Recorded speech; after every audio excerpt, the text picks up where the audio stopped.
आज हामी एउटा जग्गाको कसरी रोपनी आना पैसा दाममा लैजाने भन्ने हिसाब गर्न गइरहेका छौँ। जस्तो कि एउटा प्लट लियौँ, हाम्रो प्लट रहेको छ 30 फुट बाई 60 फुटवाला एउटा प्लट रहेको छ, जसको क्षेत्रफल हुन आउँछ। क्षेत्रफललाई ए ले जनाइयो भने यसको क्षेत्रफल निकाल्न लम्बाइ इन्टु चौडाइ गुणन गर्नुपर्छ, जुन भनेको 6 तिर्के 18 दुईटा शून्यको शून्य स्क्वायर फुट। हाम्रो जग्गा चाहिँ 1800 स्क्वायर फुटको रहेछ। यसलाई अब हामी रोपनी आना पैसा दाममा लैजान्छौँ। यसको रिजल्ट मैले यहाँ लेख्न यसरी लेख्नेछु, जस्तो कि म रोपनी, जसले म यसरी लेख्छु, जस्तो कि रोपनी आना पैसा दाम यसरी लेख्ने चलन रहेको छ, ड्यास ड्यास दिँदै। त्यो कुरा चाहिँ म यहाँ एन्सर लेख्न गइरहेको छु। अहिले एन्सर ल्याएर त्यहाँ लेख्छु। सबभन्दा पहिला हामीले केही आधारभूत कुराहरू थाहा हुनुपर्छ, जस्तो कि एक रोपनी बराबर 16 आना, एक आना बराबर 4 पैसा, 1 पैसा बराबर 4 दाम, र एक रोपनी भनेको 5476 स्क्वायर फिट, एक आना भनेको 342.25 स्क्वायर फिट। यो एक्ज्याक्ट भएको हुँदा यति कुरा थाहा पाए हुन्छ, बाँकी सब निकाल्न सकिन्छ। फर्स्टमा यति कुरा थाहा पाउनुहोस्, एक रोपनी भनेको 16 आना भनेको 5476 स्क्वायर फुट, 5476 स्क्वायर फुट। त्यसपछि एक आना भनेको 4 पैसा, 342.25 स्क्वायर फुट। अब यसलाई थोरै एनालाइज गरौँ। जस्तो कि हाम्रो 5400 कटेसी मात्रै 5476 पुग्यो भने मात्रै एक रोपनी हुँदो रहेछ। मतलब एक रोपनी जग्गा हुन 5476 स्क्वायर फुट हुनु पर्दो रहेछ। अनि एक आना हुन 342.25 स्क्वायर फुट हुनु पर्दो रहेछ। अब यसबाट पनि हामीले सामान्य बुझ्न सक्छौँ कि हाम्रो जग्गा चाहिँ अहिले 1800 स्क्वायर फुट छ। मतलब यो भ्यालु चाहिँ यो भन्दा त धेरै सानो भयो। कताको 5000, कताको 1800। अब हामीले यहाँ सामान्य बुझ्न सक्छौँ हाम्रो यो जग्गा एक रोपनी पनि पुगेन। त्यो भएर यो डाइरेक्ट आनाबाट मात्रै सुरु हुन्छ भन्ने कुरा हामीले एनालाइज गरेर पनि बुझ्न सक्ने भयौँ। त्यसो भने अब हिसाब गरौँ। फर्स्टमा मैले यसलाई मेटेँ। जस्तो कि मेरो अहिले एरिया रहेको छ 1800 स्क्वायर फुट। यसलाई मैले अब यो रोपनी आना पैसा दाममा लैजान्छु। फर्स्टमा यसलाई यसो गर्नुहोस्, फर्स्टमा यसलाई 5476 यसले भाग गर्नुहोस्। यसले भाग गर्दा कति आयो तपाईले क्याल्कुलेटरमा भाग गर्नु।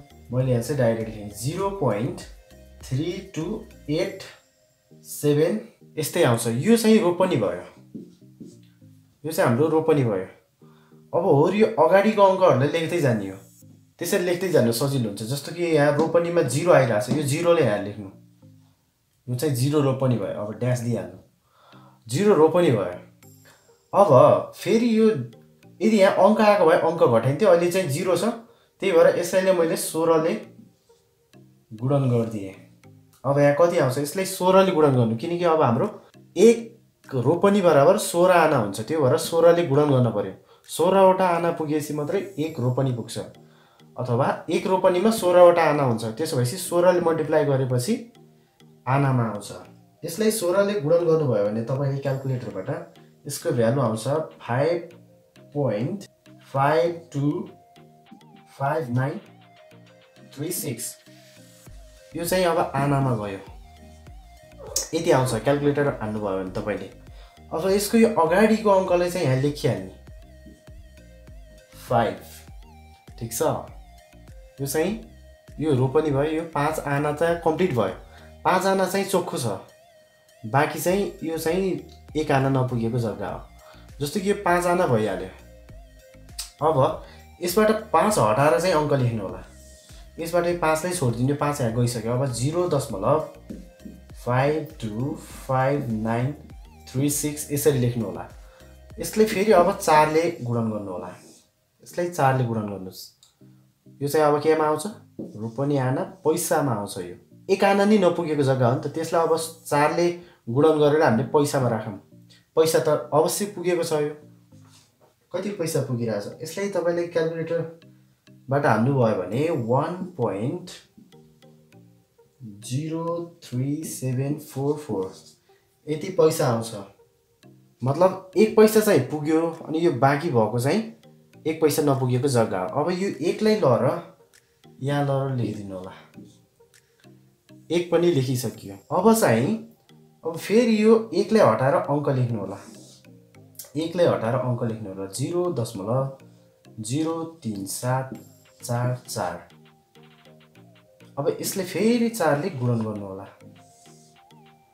यो चाहिँ केमा आउँछ? दाममा आउँछ। र दामभन्दा तल हाम्रो कुनै युनिट अथवा हाम्रो कुनै एकाइ नभएको हुँदा दाममा जति रहन आउँछ त्यो सबै हामीले यहाँ ल र लेख्छौँ। जस्तो कि यसलाई तपाईँले गुणन गर्नुभयो भने यसको राउन्ड अपमा 0.15 आउँछ। अब यो 0.15 लाई जस्ताको तस्तै यहाँ ल र लेखिदिनु होला 0.15। अब यहाँबाट बुझ्न सकिने भयो।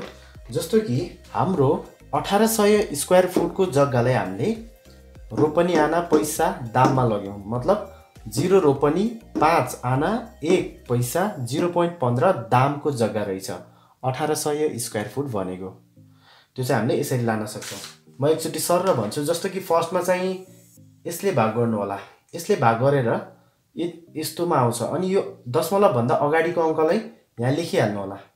अनि यो अङ्कलाई छोडेर बाँकीलाई चाहिँ लेख्नु होला। यहाँ चाहिँ मेरो 0 मात्रै भएको होला मैले यो डाइरेक्ट यो स्टेपबाट सुरु गरेँ। बुझ्नुहोस् न। त्यसपछि मैले 16 ले गुणन गरेँ।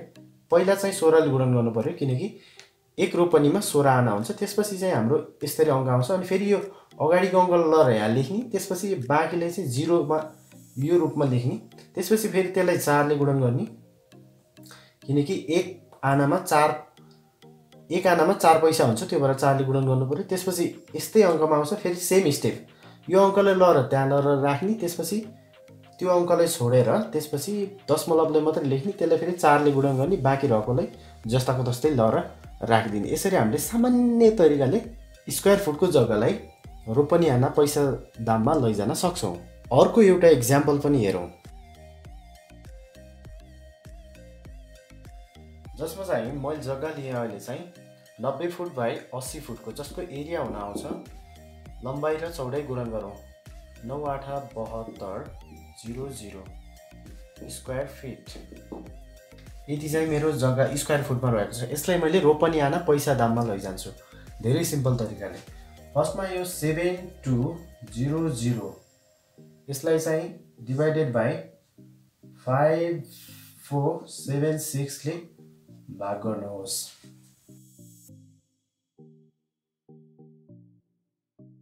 यति आउँछ। त्यसपछि यहाँ चाहिँ यसको एन्सरहरू हामीले चाहिँ यहाँ लेख्न गइरहेको छौँ। एन्सरले चाहिँ यहाँ लेख्दै पनि जानु होला। जस्तो कि अब यहाँ मैले भनेको थिएँ जस्तो कि अगाडिको अङ्कलाई लेखिहाल्नु होला। ठिक छ।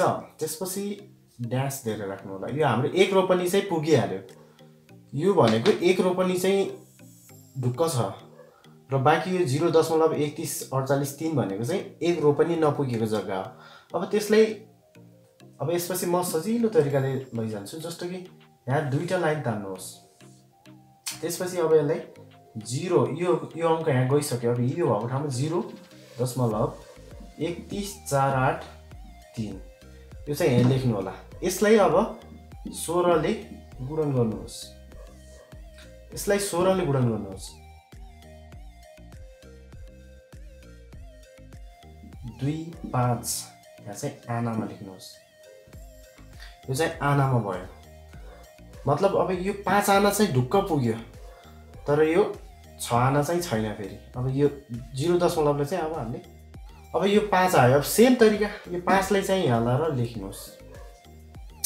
त्यसपछि यहाँ दुईटा लाइन तान्नुहोस् झुकिन्न। त्यसो भएपछि अब यो चाहिँ 0 लेख्नुहोस्। यो 5 यहाँ गइसक्यो। 0.0372 5 लाई यहाँ लेख्नुहोस्। यसलाई फेरि अब 4 ले गुणन गर्नुहोस्। गर्दाखेरि आउँछ 0.149 014 यस्तै अङ्क आउँछ। क्याल्कुलेटर हाल्नु हो भने यो आउँछ। यहाँ चाहिँ पैसा लेख्नुहोस्। अब यहाँ चाहिँ 0 आयो। यहाँ त 0 आयो नि त। यो स्टेपमा 0 आयो। यहाँ 5 आएको थियो, यहाँ 0 आयो। यो 0 जस्तो छ त्यस्तै लएर यहाँ सार्नुहोस्। केही टेन्सन नलिनुहोस्। जस्तो छ त्यस्तै सार्नुहोस्। अब हामीले त यहाँ 0 हटाएर लेख्थ्यौँ नि त। अहिले त 0 हटाउनै परेछ नि। त्यही 0 छ त्यही सारौँ। 0.149014 मतलब यो 1 पैसा त पुगेन कि, 1 पैसा भन्दा कम रहेछ यो। 1 पैसा नि नपुग्दो रहेछ। अब यसलाई फेरि 4 ले गुणन गरौँ। 4 ले गुणन गरौँ। यसलाई 4 ले गुणन गर्दा आउँछ, यो चाहिँ दाममा आउँछ। अब हाम्रो एन्सर लगभग आइसक्यो। मतलब अब यो चाहिँ नछोडिकन लेख्ने हाम्रो नियम थियो नि त। यो चाहिँ नछोडिकन लेख्ने। अब यहाँ तपाईले थोरै राउन्ड अप पनि गर्न जान्नुहोस्। अब यसलाई चाहिँ नछोडिकन लेखौँ। जस्तो कि 059 मात्रै लेखेँ मैले। हो, हाम्रो एन्सर यहाँ आइसकेको छ। जस्तो कि हाम्रो यति जग्गा भनेको 1 रोपनी 5 आना 0 पैसा 0.59 जसले मिलाएर लेखौँ 0.59 दाम रहेछ। हाम्रो यो जग्गा चाहिँ 1 रोपनी 5 आना 0 पैसा 0.59 दाम रहेछ। यसरी हामीले सामान्य क्याल्कुलेसन गर्न सक्छौँ। अझै तपाईँले के ख्याल गर्नुहोस् भने फर्स्टमा जे छ त्यसलाई ल्याएर यहाँ ल्याएर लेख्नुहोस्। अनि त्यसलाई 5476 ले त्यसलाई भाग गर्नुहोस्। त्यसले भाग गरेपछि यस्तोमा आउँछ। अनि यो अगाडिको अङ्कलाई लएर यहाँ रोपनी भएको ठाउँमा लेख्नुहोस्। अगाडि लएर लेख्नुहोस्। त्यसपछि अब यो अङ्क त गइसक्यो। अब यसलाई 0 बनाएर यहाँ लेख्नुहोस्। यसलाई 0 बनाएर यहाँ लेख्नुहोस्। यो मैले 1 गइसक्यो 0 लेखेँ। त्यसपछि यसलाई 16 ले गुणन गर्नुहोस्। 16 ले गुणन गरेपछि हाम्रो यस्तोमा आउँछ। त्यसपछि यो आएको अङ्कको फेरि सेम प्रोसिड्युर अगाडिको अङ्कलाई लएर यहाँ लएर लेखिहाल्ने। मैले अगाडिको अङ्क 5 थियो, मैले 5 ले लएर यहाँ लएर लेखिदिएँ। त्यसपछि मेरो 5 गइसक्यो। अब यहाँ त 0 मात्रै बच्छ। 0 पोइन्ट यसरी अङ्क आयो। यसलाई फेरि 4 ले गुणन गर्नुहोस्। अनि 4 ले गुणन गरेपछि अब यो अङ्क आउँछ। अब यो अङ्कमा यहाँ 0 आउँछ। यहाँ जतिसुकै आओस् 0 आओस्। 0 अहिले चाहिँ 0 आयो, त्यही भएर मैले 0 लएर यहाँ लएर लेखिदिएँ। अब फेरि यसलाई यहाँ सार्नुहोस्। यो हटाएर सार्नुहोस्। यदि यहाँ अहिले त मेरो 0 छ त्यही भएर 0 लेखेँ। त्यसपछि यो अङ्कलाई यहीँ सार्नुहोस्। फेरि 4 ले गुणन गर्नुहोस्। अनि जस्तो छ जति आउँछ त्यसलाई जस्ताको तस्तै लगेर यहाँ लएर राखिदिनुहोस्। मैले चाहिँ यहाँ पछाडिको यो 6 पनि लेख्दा राम्रो धेरै एकुरेट हुन जान्छ रिजल्ट। यसरी हामीले एउटा सामान्य जग्गाको क्षेत्रफललाई रोपनी आना पैसा दाममा लैजान सक्छौँ। धेरै सजिलो तरिका। जस्तो कि फर्स्टमा त्यसलाई 5476 ले भाग गरिदिने। त्यसपछि यो अङ्कलाई यहाँ लएर लेख्ने। अनि त्यो अङ्कलाई छोडेर 0 बनाएर लेख्ने। यहाँ जहिले पनि 0 बनाउँदै लेख्दै गर्ने। त्यसपछि त्यसलाई फर्स्टमा 16 ले गुणन गर्ने। त्यसपछि 4 ले फेरि 4 ले गुणन गर्ने। लास्टकोमा चाहिँ जस्ताको तस्तै लएर राख्ने। यस्तै अन्य भिडियोहरू प्राप्त गर्नका लागि कृपया हाम्रो च्यानललाई सब्स्क्राइब गर्नुहोस् र साथै रहेको बेल आइकनलाई थिची हाम्रो भिडियो सबैभन्दा पहिले प्राप्त गर्नुहोस्।